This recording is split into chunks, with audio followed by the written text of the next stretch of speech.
હવે તમે આનો કલર જો ને આનો કલર જો. ખાસ માટે હવના રસોડાની રાણી એટલે હળદર. અત્યારે ભવાની પ્રાકૃતિક ફાર્મની 100% નેચરલ ઓર્ગેનિક હળદર.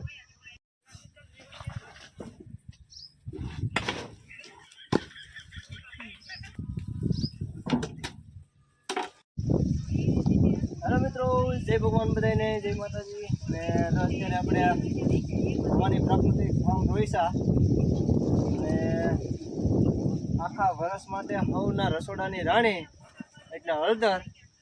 અત્યારે ભવાની પ્રાકૃતિક ફાર્મની 100% નેચરલ ઓર્ગેનિક હળદર અત્યારે આપણે શું કહી નીકળી ગઈ છે. માલ તૈયાર થઈ ગયો છે. અત્યારે એને સૂકવવા માટે આપણે બાફવા માટેની પ્રોસેસ ચાલુ છે.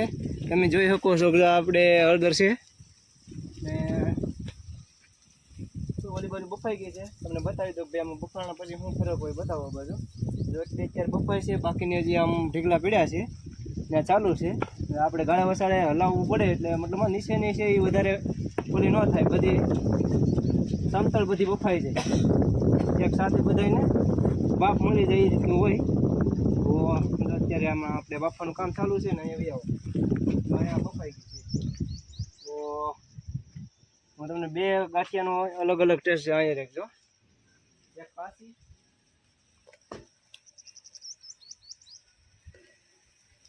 એક છે કાશી ને એક છે બાફેલી. જો આ બાફેલી આપણે અહીંથી લીધી ને આ કાશી.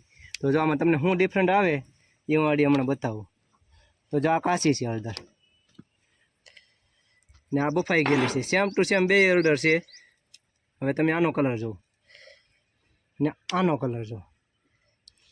લોકો કહે કે ભાઈ હું આમાં ફરક પડે તો આ જો આ થાય. જો તમે જ્યાં સુધી બાફો નહીં અથવા તો શું કહેવાય ઓલું ન કરો ને કાં ચિપ્સ કરો નહીં અથવા ઓલે ન કરો, જો બાફ્યા પછી આ રીતનો કલર એનો આવી જાય તમારે સામે ને સામે છે. ને આ જો બાફ્યા વગરની છે તો એટલો ડિફરન્ટ પડે બંનેમાં.